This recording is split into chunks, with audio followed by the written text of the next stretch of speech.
ऐठोर गामे आवेला सुप्रसिद्ध गणपति मंदिर में दर वर्षे चैत्र सुद तीज चौथ और પાંચમનો શુકન મેળો યોજાય છે, જેમાં ફૂલ અને અનાજ પરથી શુકન જોઈને સમગ્ર વર્ષનો વર્તારો જોવામાં આવે છે। ગામના વડીલો અને નાયક ભાઈઓ સાથે મળી ફૂલો અને અનાજના શુકન જુએ છે અને શુકન પ્રમાણે મંદિરના તલાટી શુકન લખે છે।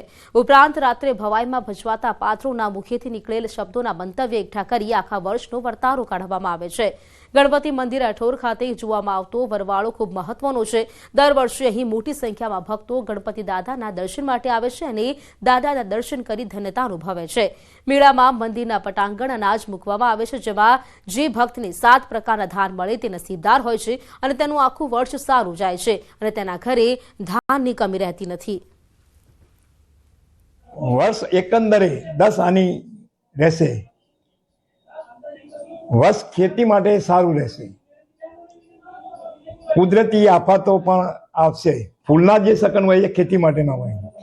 એમાં ધારો કે પીળું ફૂલ આવે તો રાયડાનો પાક સારો પાકે, ધારો કે સફેદ ફૂલ આવ્યું તો તલનો પાક સારો પાકે। આવી રીતે ફૂલ ઉપરથી પાક કયો પાક સારો પાકશે એવું નક્કી કરવામાં આવે।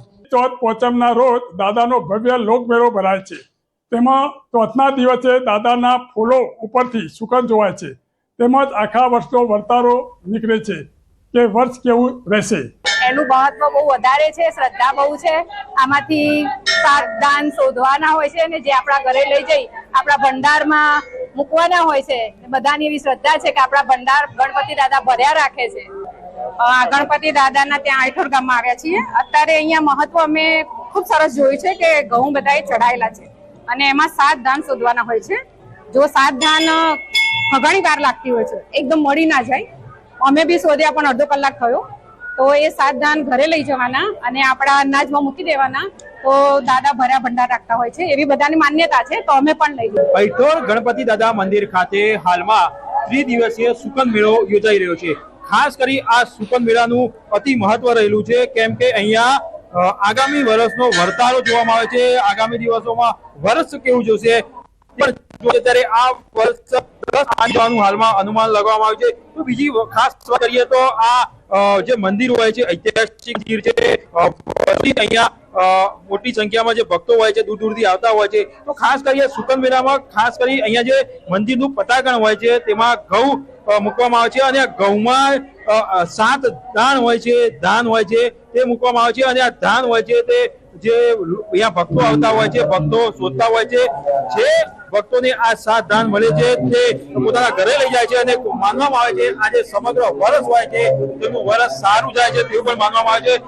તમે જોઈ શકો છો અહીંયા મોટી સંખ્યામાં ભક્તો પણ દર વર્ષે આવતા હોય છે, ત્યારે આ વર્ષ 10 આની જાય તેવું હાલમાં અનુમાન પણ લગાવવામાં આવી રહ્યું છે।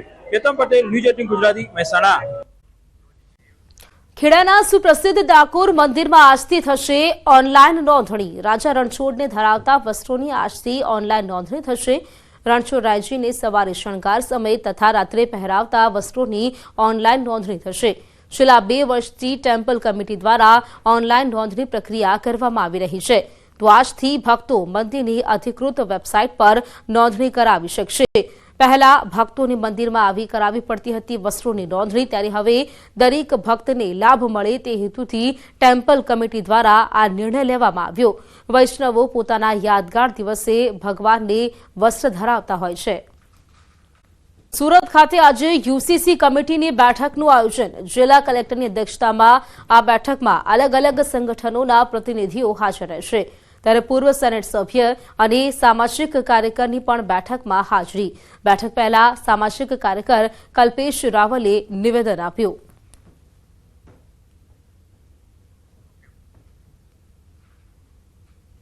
આ ગુજરાત સરકારે આજે એક પ્રયાસ ચાલુ કર્યો છે કે બધા માટે કાનૂન સમાન હોવો જોઈએ। સિવિલ કોડ જે ધર્મના આધારે ના હોય, દેશના સંવિધાનના મૂળ સિદ્ધાંતોના આધારે હોવો જોઈએ, એ પ્રયાસ શરૂ કર્યો છે, એ અભિનંદનને પાત્ર છે। પોરબંદરની રાતિયા નેશ પ્રાથમિક શાળામાં એક વાલીએ શિક્ષકને લાફો માર્યો હતો, જેને લઈને શાળાના શિક્ષકોમાં રોષ વ્યાપ્યો હતો।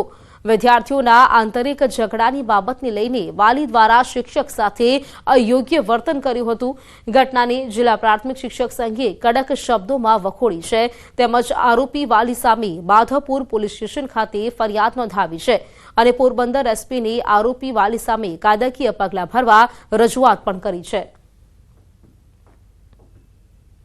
રતિયાનેશ ગામની અંદર અમારા એક શિક્ષિકા છે પૂજાબેન ગોવિંદભાઈ પરમાર, તેમની ઉપર વાલી દ્વારા હુમલાની કોશિશ કરવામાં આવી છે અને એક હાથાપાઈ પણ થોડીક કરવામાં આવી છે અને જેમાં શિક્ષકનો કોઈ પણ વાક કે કોઈ પણ એના દ્વારા કંઈ થયેલું હોય એવું જણાતું નથી.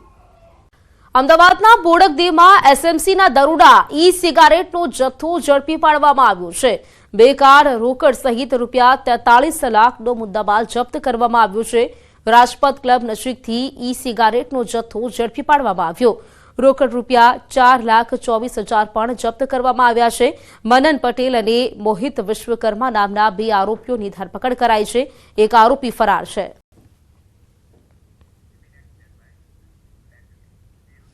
હવે ઠંડા પીણાની આડમાં નશાનો કાળો કારોબાર ઝડપાયો. દ્વારકા જિલ્લામાંથી ફરી ઝડપાયો છે નશાના કાળા કારોબારનો પર્દાફાશ.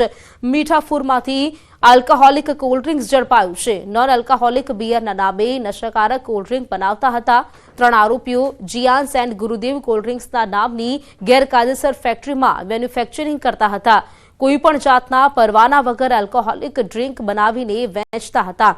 ઓખા પોલીસે એક આરોપીને ઝડપી પાડ્યો છે. તેમજ 36,600ની કિંમતની 660 આલ્કોહોલિક કોલ્ડ્રિંક્સની બોટલ ઝડપી પાડી છે. પોલીસે મીઠાપુરના રહેવાસી આરોપી કેતન જટાણિયા ઝડપીને વધુ 2 આરોપી કપિલ ઠાકોર અને નીરજ જટાણિયાને ઝડપવા ચક્રો ગતિમાન કર્યા છે. કેસર કેરીના રસિકો માટે આનંદના સમાચાર. જૂનાગઢ માર્કેટ યાર્ડમાં કેસર કેરીની પધરામણી થઈ છે. યાર્ડમાં આજથી કેસર કેરીની હરાજી શરૂ થઈ છે. માર્કેટિંગ યાર્ડમાં કેસર કેરીના પ્રથમ 300 બોક્સની આવક થઈ. 10 કિલોના 1,000 થી 1,500 રૂપિયા સુધીના ભાવ બોલાયા છે. કેસર કેરીની આવક આવતા સપ્તાહમાં વધશે, જેથી આવતા સપ્તાહમાં ભાવો ઘટશે. આ વર્ષે કેસર કેરીના પાકને ગ્લોબલ વોર્મિંગની અસરથી પાકને 30% નુકસાન થયું છે. કેસર કેરીનું ઉત્પાદન ઓછું હોય તો ભાવો 500 થી 700 સુધી રહેશે. 1000 રૂપિયાથી 1,500 રૂપિયા સુધીનો બોક્સ વેચાય છે. આવતા દિવસોની અંદર કેસર કેરીની આવક ચાલુ થશે, વધારે ચાલુ થશે અને ભાવની અંદર થોડા ડાઉન થશે. આ વખતે ગ્લોબલ વોર્મિંગના કારણે અને શરૂઆતમાં જે આંબાની અંદર મોરનું ફૂટ થઈ હતી ત્યારે એવું લાગતું હતું કે કેસર કેરી આ ફરી બમ્પર પાક થશે, પણ ગ્લોબલ વોર્મિંગ અને વાતાવરણના લીધે કેસર કેરીના પાકને જબરદસ્ત નુકસાન થયેલ છે. એટલે એવું અત્યારે વિચાર થાય છે. મહેસાણા જિલ્લા પંચાયત દ્વારા આરોગ્ય વિભાગને સતર્ક રહેવા માટે ખાસ સૂચનાઓ આપવામાં આવી છે. હીટવેવની સંભાવના વચ્ચે મહેસાણા જિલ્લા વિકાસ અધિકારીએ હીટવેવથી લોકોને બચાવવા આરોગ્ય વિભાગ દ્વારા ખાસ સૂચનો કર્યા છે. લોકોની અવરજવરના સ્થળ પર પાણીની પરબ સાથે ORSની સગવડ રાખવી. 108 અને ધન્વંતરી રથને એક્શન મોડમાં રાખવો. શ્રમિકો જ્યાં વિશેષ કામ કરતા હોય ત્યાં આરોગ્યની ટીમોએ વિઝિટ કરવી. વૃદ્ધાશ્રમોમાં આરોગ્ય ટીમોએ વિઝિટ કરવી. એસટી બસોમાં પણ પીવાના પાણીની વ્યવસ્થા કરાવી. તેમજ તમામ આરોગ્ય સેન્ટરોમાં રેપિડ રિસ્પોન્સ ટીમો ખડેપગે રાખવાની સૂચના આપી છે. જો આપણી વર્કિંગ અવર્સ છે તો એમાં જો ગરમીનો ટાઈમ છે એમાં કોઈ બહાર ના નીકળે અને પછી બધી અમારી જો પબ્લિક ફેસિલિટીઝ છે, સ્પેશિયલી અમારા જેટલા બધા હેલ્થ સેન્ટર્સ છે તો એના ઉપર રેડીલી અવેલેબલ ORS લિક્વિડ ફોર્મમાં બનાવીને રેડી રાખ્યા છીએ, સો દેટ કોઈ પણ પેશન્ટને જો જરૂરિયાત લાગે તો ઇમિડિયેટલી એનો પ્રચાર પ્રસાર પણ અમે કર્યા છે, સો દેટ લોકોને ખબર રહે કે ક્યાંથી આપણે હેલ્પ મેળવી શકીએ. સરકાર એક તરફ સરકારી શાળાઓમાં શિક્ષણને શ્રેષ્ઠ બનાવવાની વાતો કરે છે, પરંતુ પોરબંદર જિલ્લામાં તો ઉલટી ગંગા વહેતી હોય તેવું જોવા મળી રહ્યું છે. કેમ કે રાજ્યના અન્ય જિલ્લાઓની જેમ પોરબંદર જિલ્લામાં પણ શિક્ષકોની ઘટ તો છે જ, પરંતુ અહીં તો ખુદ પ્રાથમિક શિક્ષણાધિકારી જેવી મહત્વની જગ્યામાં પણ ચાર્જમાં ગાડું ગબડાવવામાં આવી રહ્યું હોવાનું સામે આવ્યું છે. પ્રાથમિક જિલ્લા શિક્ષણાધિકારી એટલે કે DPOની જગ્યા જ છેલ્લા ઘણા સમયથી ખાલી છે. હાલના જિલ્લા શિક્ષણાધિકારી પાસે જ જિલ્લા પ્રાથમિક શિક્ષણાધિકારીનો પદ ચાર્જ રહેલો છે. એટલું જ નહીં, તાલુકા પ્રાથમિક શિક્ષણાધિકારીની પણ તમામ જગ્યાઓ ખાલી છે, તો કેળવણી નિરીક્ષકની જગ્યા પણ ખાલી છે. પ્રાથમિક શિક્ષણાધિકારીની કચેરીમાં પણ 80% સ્ટાફની ઘટ છે. ત્યારે હવે બાળકોના ભવિષ્ય સાથે ચેડા ન થાય તે માટે જિલ્લા પ્રાથમિક શિક્ષણાધિકારી તેમજ શિક્ષકો સહિતની તમામ જે પણ જગ્યાઓ ખાલી છે તે વહેલી તકે ભરવામાં આવે તે જરૂરી છે. ત્યારે મારી પાસે રેગ્યુલર ચાર્જ જિલ્લા શિક્ષણાધિકારીનો છે, ડીઈઓનો, અને વધારાનો ચાર્જ મારી પાસે જે છે જિલ્લા પ્રાથમિક શિક્ષણાધિકારીનો. અત્યારે બંને ચાર્જ મારી પાસે છે. સૌથી વધુ મારી જો ઘટ હોય તો પ્રાથમિક શિક્ષણાધિકારીની કચેરીમાં મારે સૌથી વધુ ઘટ છે, કારણ કે એક જ મારી પાસે અત્યારે ક્લાર્ક છે, અને સાથે સાથે ટીપીઓ પણ નથી, 3 ટીપીઓ નથી. કેનીની 8ની જગ્યાએ મારી પાસે 2 છે. એટલે ઘટ છે થોડી, નો ડાઉટ, પણ એ ઝડપથી સરકારશ્રીએ પરીક્ષા લીધી છે. સભાની ચૂંટણી પેટા ચૂંટણી પહેલા આપ એક્શન મોડમાં જોવા મળી રહી છે. 13 એપ્રિલે વિસાવદરમાં આપનું મહાસંમેલન યોજાશે. ચૂંટણીને લઈને આગામી 6 મહિનાનો રોડમેપ તૈયાર કરી દેવામાં આવ્યો છે. અરવિંદ કેજરીવાલ ગુજરાતનું સતત ફોલોઅપ લઈ રહ્યા છે અને આગામી સમયમાં ચૂંટણીઓ વિસાવદર, કડીની પેટા ચૂંટણી યોજાશે. 182 વિધાનસભામાં ઓબ્ઝર્વરની નિમણૂક કરવામાં આવશે. અમે મજબૂત ઉમેદવારોની પણ કવાયત હાથ ધરી છે તેમ જણાવ્યું છે. ગુજરાતના રોડમેપ તૈયાર કર્યો છે જે દર 6 મહિને સંગઠનનો હિસાબ લેશે. ડિસેમ્બરમાં અરવિંદ કેજરીવાલનું અમે વિશાળ મહાસંમેલન કરવાનું આયોજન છે. અરવિંદ કેજરીવાલના ગુજરાતમાં પ્રચાર પ્રદેશમાં શ્રી ગણેશ કરાવીશું.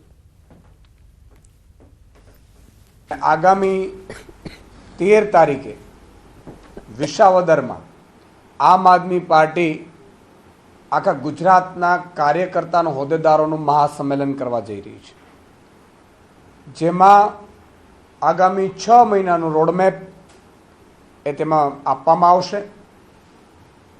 ગુજરાતની જનતાને આમ આદમી પાર્ટીના કાર્યકર્તાઓને આનંદ થશે એ વાત સાંભળીને કે અત્યારે ખુદ અરવિંદ કેજરીવાલજી ગુજરાતનો ડેલી ફોલોઅપ લઈ રહ્યા છે. ગુજરાતને લઈને અરવિંદ કેજરીવાલજી ખૂબ જ સિરિયસ છે. આમ આદમી પાર્ટી આગામી જે 2026ની જે સ્થાનિક સ્વરાજ્યની ચૂંટણીઓ છે એમાં મજબૂતાઈથી લડવા કમર કસી રહી છે. આથી કોંગ્રેસના જિલ્લા પ્રમુખ અને શહેર પ્રમુખની બેઠક, કોંગ્રેસ રાષ્ટ્રીય અધ્યક્ષ મલ્લિકાર્જુન ખડગે, રાહુલ ગાંધી બેઠક યોજવાના છે. દેશભરમાંથી 700થી વધુ જિલ્લા પ્રમુખ અને શહેર પ્રમુખ હાજર રહેશે.